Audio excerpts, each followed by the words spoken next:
I got a problem. Just happened to be on Amazon and I saw a microphone, the MXL 990, that comes in Blizzard with a white microphone and a blue light on the inside. I ain't gonna lie, I bought it because it's got a blue light in it. Anyways, we're gonna take a look at it. We're gonna have some fun. I hope it works because it does look cool. Does it sound cool? I don't know. Let's figure it out. Here we go. Let's take a look at the MXL 990 in the Blizzard edition.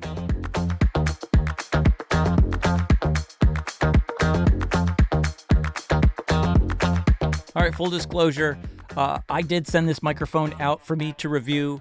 So even though I sent this to me to review, doesn't mean that I'm going to make a video. And if I do make a video, all the opinions expressed are mine and mine alone. I don't get to tell me what to say or do.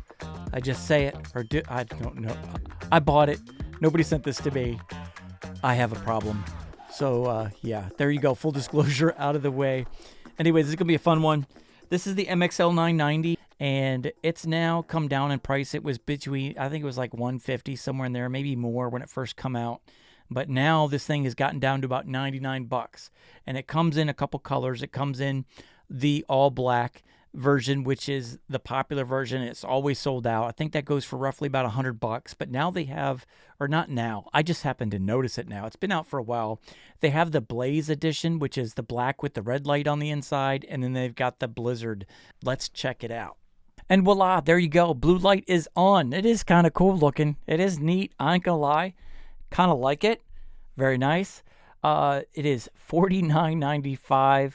It is a large diaphragm condenser microphone with LED lights, XLR. Great for podcasting, singing, home studio recording, gaming, and streaming. What do you think of the sound? I do remember people talking about this one as far as plosive sensitive, so we'll test that out. This is proper mic placement, 45 degrees off to the side, not level with my mouth, so my puzz kind of just go right this way and don't hit the capsule. Peter Piper picked a pack of pickled peppers, puts pineapple on his pizza. If I were to use this microphone, as you should never do, talking directly into it, Peter Piper picked a pack of pickled peppers. He puts pineapple on his pizza. Pa, pa, pa, pa, pa, pa, pa, pa. It's not as bad as I thought it would be. Still there. All right, so just definitely make sure, especially if you're gaming and you get a little excited and you shout a little bit, you don't get them pause those plosives in there. So, yeah, Peter Piper picked a pack of pickled peppers. He puts pineapple on his pizza. So you can hear some plosives. Definitely can hear some plosives. All right, let's see here. Off to the side. Very nice. Like the look. Trying to get this thing even because it's crooked on the screen, and I'm not a fan of crooked. I have a little OCD problem when it comes to crooked things. Anyways, there you go.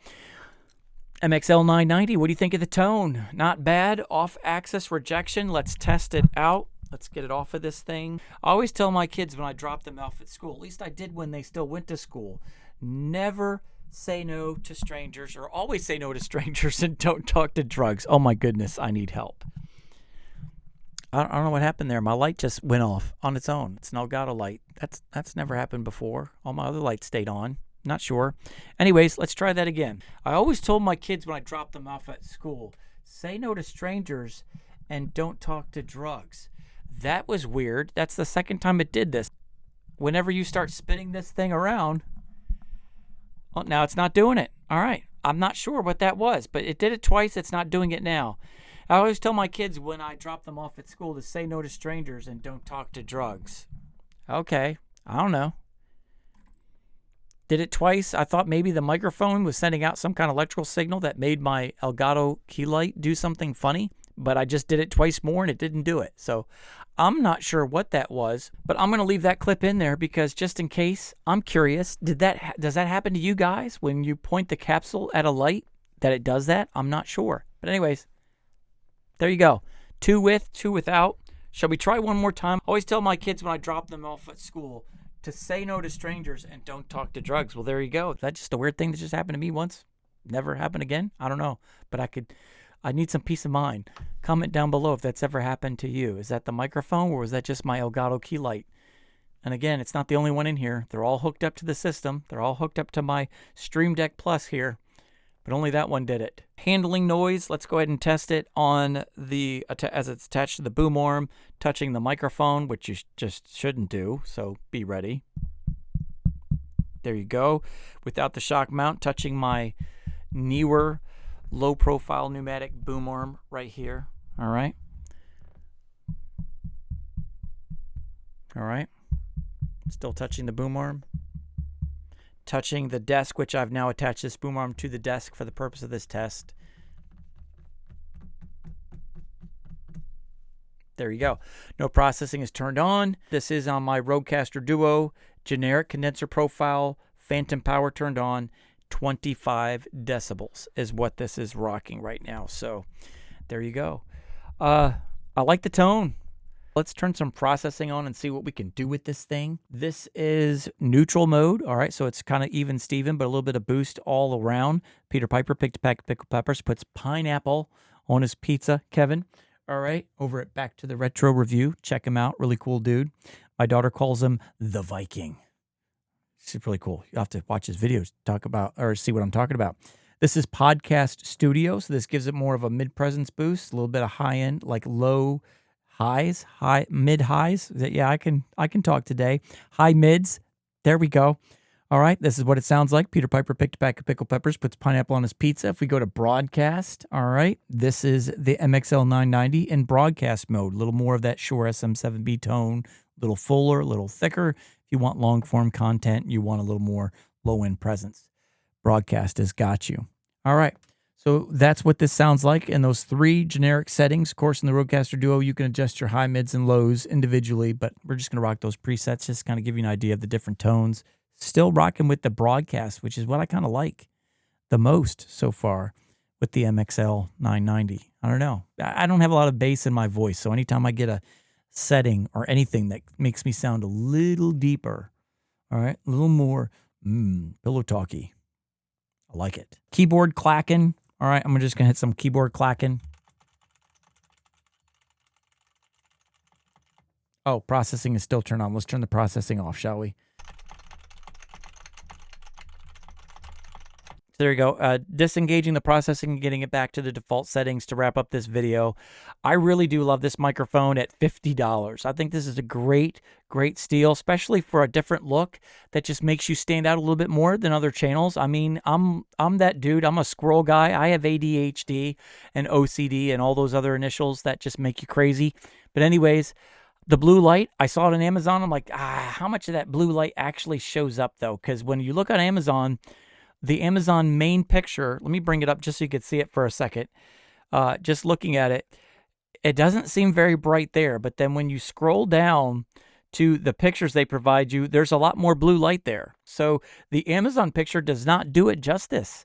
The pictures that MXL provide you is actually more accurate than the Amazon picture. I'm just saying. I mean, look for yourself. There you go. Very nice.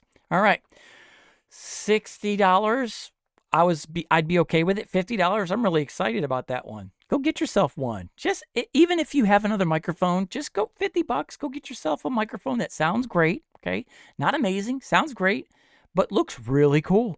Changes up a little bit. And if you want that black with the red, you're gonna have to pay a little bit more. I think it's $70 for the Blaze, $69, something like that.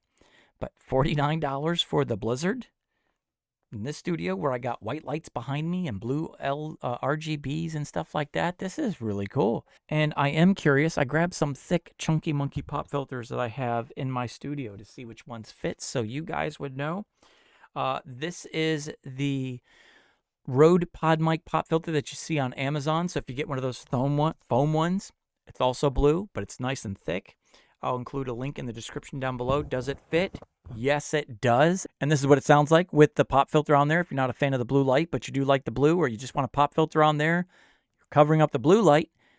But hey, this is what it looks like. All right.